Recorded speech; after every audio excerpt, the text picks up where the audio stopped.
बाळा बेगडेला कोणी दहशतीचा आवाज देण्याची गरज नाही. की तुम्ही काय केलं?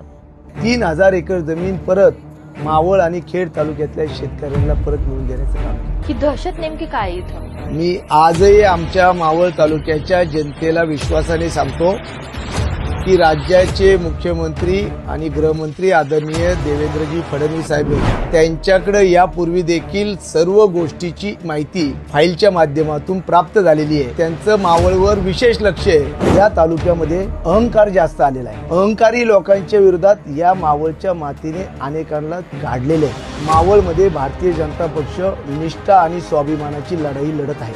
मावळ जनसंघ आणि भाजप हे नेमकं काय नातं आहे?